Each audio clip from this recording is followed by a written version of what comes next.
अस्सलाम वालेकुम, welcome back to my channel. ये हमारे 2019 के लास्ट 2 लॉन्ग क्वेश्चंस रह गए थे, तो आज हम इन्हें देखते हैं। अच्छा, क्वेश्चन नंबर 4 है, find the radius of convergence of the series. ये 2 सीरीज़ उन्होंने हमें दी हुई है, इनका हमने रेडियस ऑफ कन्वर्जेंस फाइंड करना है। इसके लिए हमारे पास बुक में फॉर्मूला चैप्टर 5 में है, ये आपकी एक्सरसाइज में है क्वेश्चन। ये दोनों ये वाला फॉर्मूला यहाँ पे हम यूज़ करेंगे। जैसे हम रेशियो टेस्ट और रूट टेस्ट यूज़ किया करते थे, इसी तरह से यहाँ पे है r is equal to limit n approaches to infinity an/n+1 mod। तो इसके अकॉर्डिंग हम इसको सॉल्व करेंगे। इसका सोल्यूशन देखते हैं कि हमारे पास जो सीरीज़ है वह n⁴/n² zn।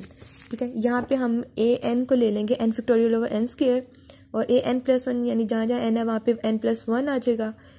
ठीक हो गया। अब हमारे पास जो फॉर्मूला है वो limit n approaches to infinity mod an/n+1। यहाँ पे हम an की वैल्यू को पुट करेंगे और an+1 के नीचे जब वो ऊपर जाएगा तो n+1 का स्क्वायर ऊपर चला जाएगा और n+1 फैक्टोरियल नीचे आ जाएगा। ठीक है, इस तरह से हो गया। अब यहाँ पे n फैक्टोरियल है, n+1 स्क्वायर।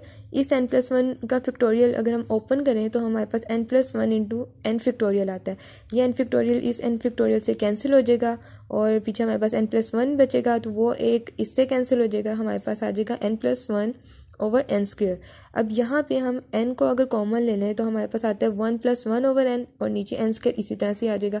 ये दोनों कैंसिल हो जाएंगे तो हमारे पास बचता है 1+1/n और साथ limit n approaches to infinity.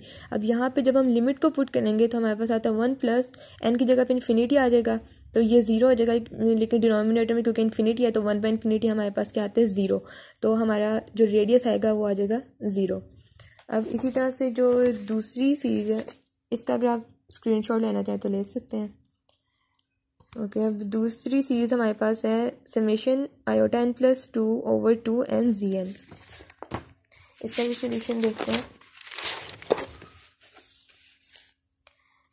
लेकिन ये सीरीज गिवन है सेम उसी तरह से an हम लोगों ने ले लिया iota n+2/2n, या उसमें zn की वैल्यू को हम नहीं लेते, सिर्फ ये वाली चीज़ ले रहे होते हैं।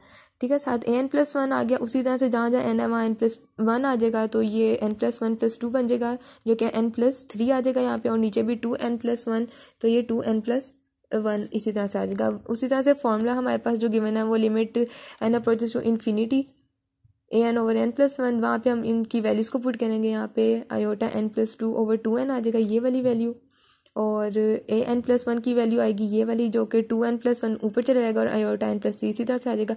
इधर हमने इनको ब्रेक कर दिया, यानी इसको हमने iota n और iota² लिख दिया, इसको 2n and 2 ये 2n इसी तरह से आ गया और इसको iota n इंटू iota3, तो वो कैंसिलेशन हो जाएगी। iota n से कैंसिल, यहाँ पे 3 था तो ये 2 ये कैंसिल हो जाएगा, 2n से कैंसिल 2 हमारे पास आएगा। फिर limit n approaches to infinity 2/iota।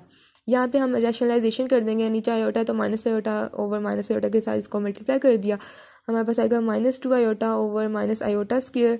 iota² की वैल्यू पुट की तो हमारे पास आया -2iota। मॉड को अगर हम ओपन करें तो वो स्क्वायर रूट ले लेंगे, रियल वैल्यू यहाँ पे 0 है और इमेजिनरी वैल्यू क्योंकि -2 है उसको पुट किया तो हमारे पास रेडियस ऑफ कन्वर्जेंस आ गया यहाँ पे r इज इक्वल टू 2। ये हमारा क्वेश्चन नंबर 4 सॉल्व हो गया। अब क्वेश्चन नंबर 5 का भी सोल्यूशन देख लेते हैं। क्वेश्चन हमारे पास है, if z is equal to this then prove that the locus of z is a circle, also find the radius and centre of the circle. ये भी एग्जाम्पल 2 है, पेज नंबर 12 पे आपकी बुक से ही है ये वाली भी। इसका सोल्यूशन देखते हैं। हमें पता है कि z is equal to x+iota y होता है। ठीक है, ये वाली ये हमें गिवन है, या जहाँ पे z है वहाँ पे x+iota y को पुट कर दिया और ये पूरी की पूरी इसी तरह से आ गई यहाँ पे। ठीक है, इसको यहाँ पे ले गए, मल्टीप्लिकेशन हो गई तो ऊपर यहाँ पे 1+iota + 3+2iota इंटू t, ये एज इट इज़ आ गया। अब आगे इसको हमने मल्टीप्लाई किया तो यहाँ पे आ गया x+iota(xt) + iota y + iota² yt is equal to 1+iota और यहाँ पे 3t + 2t iota आ गया। ठीक है, इसी तरह से यहाँ पर ये साइड टर्म इसी तरह से आ गया, iota² की जगह पे -1 को पुट कर दिया उसकी वैल्यू को, ये भी एज इट इज़ आ गया। अब यहाँ पे हमने इमेजिनरी और रियल टर्म्स को सेपरेट कर दिया, यानी x -yt को इकट्ठा कर दिया और iota(xt) + iota y को इकट्ठा कर लिया, यहाँ पे iota को कॉमन ले लिया। और सेम इसी तरह से यहाँ पर भी 1+3t को कर लिया और यहाँ पे + iota 1+2t, यानी इसको और इसको सेपरेट कर दिया था और वहाँ से आयोटा कॉमन निकला है। अब comparing really and imaginary parts, real और इमेजिनरी पार्ट्स को दोनों को कंपेयर किया तो हमारे पास आएगा x minus y t is equal to 1 plus 3t ये, और इमेजिनरी को किया तो x t plus y is equal to 1 plus 2t।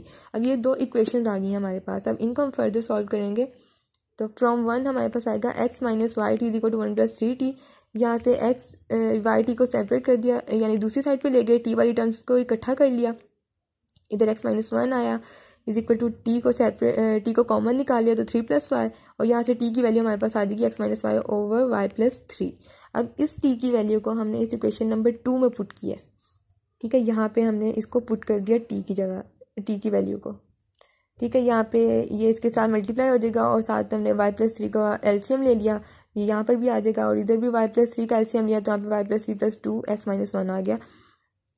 अब इसको मल्टीप्लिकेशन कर देंगे, x square minus x plus y square plus 3y is equal to y plus 3 plus 2x minus 2, और ये y3 ये ख़त्म हो जाएंगे, कैंसिल हो गए, ठीक है। अब यहाँ पे हमारे पास आएगा x square plus y square minus x minus 2x यहाँ पे आ जाएगा, और 3y एंड ये वाला माइनस वाई भी इधर आ जाएगा इज इक्वल टू 1।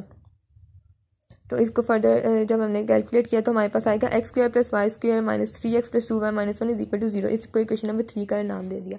अब क्योंकि सर्कल की बात हुई है, हमें जनरल इक्वेशन ऑफ सर्कल पता है, वो होती है जनरल इक्वेशन ऑफ सर्कल हमारे पास आती है x square plus y square plus 2gx plus 2fy plus 2hxy plus c is equal to 0, ठीक है। अब क्योंकि हमने क्वेश्चन में गिवन है also find the radius and centre of the circle. अब सेंटर ऑफ द सर्कल के लिए हम टू फाइंड द सेंटर हमारे पास माइनस डी और माइनस एफ की वैल्यूज होनी चाहिए। हम माइनस डी और माइनस एफ की वैल्यूज को निकालेंगे इस इक्वेशन को, और जो पिछली हमारी इक्वेशन नंबर 3 थी उसको कंपेयर करके, ठीक है। वहाँ से इक्वेशन 3, अब देखिए यहाँ पे जी और एफ की वैल्यू चाहिए ना, यहाँ पे जी की वैल्यू क्या है 2g, और इक्वेशन नंबर 3 अगर देखें तो वहाँ से हमारे पास जी की वैल्यू क्या आएगी 2gx, और यहाँ पे हमारे पास आ जाएगी ये -3, तो 2g इज इक्वल टू -3 आ गया, और g is equal to -3/2। Same इसी तरह से f की वैल्यू को भी देखेंगे तो यहाँ से 2f आ जाएगा, और पीछे क्वेश्चन नंबर 3 में हमारे पास y की वैल्यू आ जाएगी 2, तो वहाँ से हमारे पास आएगा f इज इक्वल टू 1, ये 2 से कैंसिल हो जाएगा, ठीक है। So the centre is -g -f। अब यहाँ पे हम g और f की वैल्यू को पुट करेंगे तो माइनस माइनस ये प्लस हो जाएगा 3/2 और -1, इसी तरह से ये हमारा आ गया सेंटर। तो equation number 3 is the locus of z which is a circle whose centre is 3/2 -1। अब हमने क्योंकि रेडियस भी फाइंड करना है तो रेडियस का फॉर्मूला हमारे पास आएगा r is equal to √f² plus g² minus c। इसको लर्न कर लें आप लोग, ठीक है। सेम इसी तरह से हम लोग यहाँ पे वैल्यूज को निकालेंगे। f की वैल्यू हमारे पास क्या थी 1, g की वैल्यू थी -3/2, और c की वैल्यू भी हमारे पास आ जाएगी -1। इक्वेशन नंबर 3 में हमारे पास c -1 आएगा, ठीक है। अब वहाँ से वैल्यूज आ गई, उनको हमने इसमें पुट किया तो यहाँ पे कैलकुलेट करके हमारे पास जो रेडियस आएगा वो r इज इक्वल टू √17/2, और यही हमारा आंसर है। तो आज 2019 का कॉम्प्लेक्स एनालिसिस का पूरा पेपर हमने सॉल्व कर लिया है। आई होप ये आपको हेल्प होगी इससे। इंशाल्लाह नेक्स्ट वीडियो में अब हम मिलेंगे। टेक केयर, अल्लाह हाफिज़।